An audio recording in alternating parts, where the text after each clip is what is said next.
Terima kasih Puan Speaker kerana telah izinkan Puchung untuk membahas RUU Keselamatan Cyber 2024. Pertama sekali Puchung ingin mengucapkan syabas dan tahniah kepada Menteri Digital kerana dalam 3 bulan sahaja menjadi Menteri telah berjaya membentangkan RUU yang begitu penting untuk negara dalam era yang moden ini. Puan Speaker,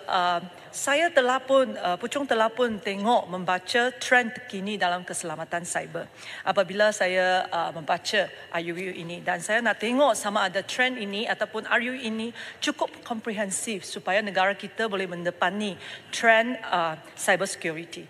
Saya nak menghuraikan di sini dan menarik perhatian Dewan Yang Undang Dewan Negeri Dewan ini. Pertama, risiko keselamatan cyber dengan trend work from home yang semakin meningkat pasca COVID-19. Pandemik COVID-19 telah pun mengubah way of life untuk pekerja, di mana ramai di antara kita sekarang telah pun mengalihkan tenaga kerja pergi ke luar daripada office. Apakah impaknya ataupun implikasinya ialah di mana peralatan peribadi atau komputer peribadi ataupun mobile phone kita telah pun digunakan untuk kerja. Bayangkan kaki tangan bank menggunakan komputer peribadi untuk menyelesaikan ataupun buat kerja mereka di bank, di mana ada maklumat yang sensitif digunakan. Dan kalau kita kerja di pejabat ataupun office, kita ada satu tim IT untuk keselamatan cyber. Dia akan menggunakan antivirus, firewall dan lain router. Semua ada pengurusan yang sangat rumit. Tetapi bayangkan kalau kita work from home. Apabila kita menggunakan peralatan peribadi, adakah keselamatan cyber itu akan diancam kerana way of life kita? Yang trend yang kedua saya nampak adalah trend penggunaan Internet of Things yang semakin meningkat. Untuk makluman Dewan Yang Mulia ini, Internet of Things merujuk kepada peranti fizikal selain daripada komputer, telefon ataupun server yang bersambung ke internet dan berkongsi data. Contoh peranti IoT termasuk penjejak kecergasan boleh pakai, peti sejuk pintar, jam tangan pintar dan juga pembantu suara seperti Amazon Echo dan Google Home. Menjelang 2026 adalah dianggarkan bahawa peranti IoT yang dipasang di seluruh dunia akan mencecah 64 bilion dan ini trend semakin meningkat.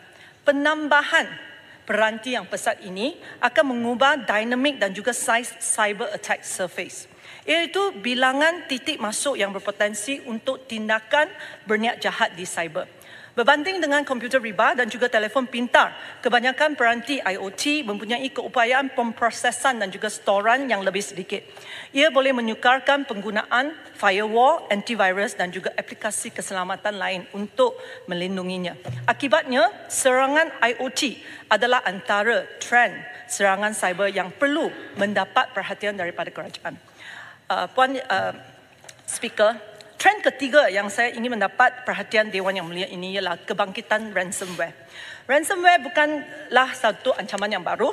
Ia telah pun wujud 20 tahun, tetapi ia semakin berkembang. Kenapa? Kerana ransomware adalah cara yang agak mudah untuk hackers mendapat ganjaran kewangan. Sebagai contoh ya, ransomware boleh digunakan untuk mencuri data syarikat ataupun organisasi ataupun dan kemudiannya membuat encryption. Ransomware dia buat encryption. Maksudnya selepas dia membuat encryption, organisasi tersebut yang memiliki data tersebut tidak boleh akses kepada data. Selepas itu penjenayah cyber akan memeras ugut organisasi supaya untuk membayar pampasan wang tebusan supaya data mereka dipulangkan kepada mereka. Ini adalah ransomware. Untuk makluman Dewan Yang Mulia ini, ransomware telah pun mencipta sejarah pada tahun 2020 dengan menyumbang kepada kematian pertama yang dilaporkan berkaitan dengan serangan cyber. Dalam kejadian ini, sebuah hospital di Jerman telah pun terkunci daripada sistemnya, menyebabkan ia tidak dapat merawat satu pesakit. Seorang wanita yang memerlukan rawatan segera perlu dibawa ke hospital yang jauh daripadanya dan akhirnya tidak dapat diselamatkan. Persoalan saya kepada Dewan Yang Mulia ini, adakah RUU ini hukuman yang dalam RUU ini yang adakah ia setimpal dengan kalau jenayah itu ataupun jenayah cyber itu melibatkan nyawa. Ini saya akan berbincang dengan lebih panjang lagi di jawatan kuasa. Selain daripada ransomware, ancaman keselamatan cyber juga termasuk malware, di mana program komputer ditulis dengan sengaja untuk membahayakan sistem komputer dan juga network. Selain itu, phishing digunakan dan juga kita ada juga DDoS attack, di mana ia sentiasa digunakan untuk server dan website dan juga network yang membebankan dengan trafik, biasanya daripada botnet. Puan Speaker, tujuan saya menghuraikan secara panjang trend ini adalah saya membaca RUU ini dengan teliti dan saya membaca trend dengan teliti dan saya tanya sama ada RUU ini cukup dan komprehensif untuk menangani dan mendepani trend-trend ini.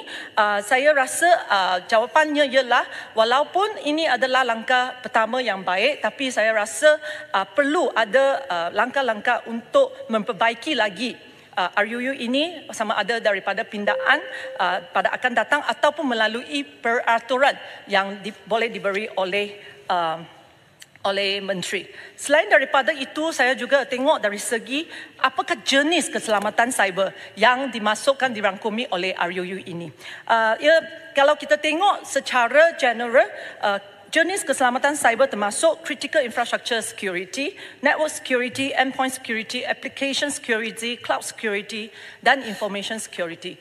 Tetapi apabila kita tengok RUU ini hanya critical infrastructure security yang dirangkumi dalam RUU ini. Saya sangat percaya bahawa menteri akan membuat pembaikan lagi untuk RUU ini, tapi saya nak menarik perhatian ada banyak lagi tempat area yang kita boleh lagi memperketatkan lagi untuk keselamatan cyber di Malaysia.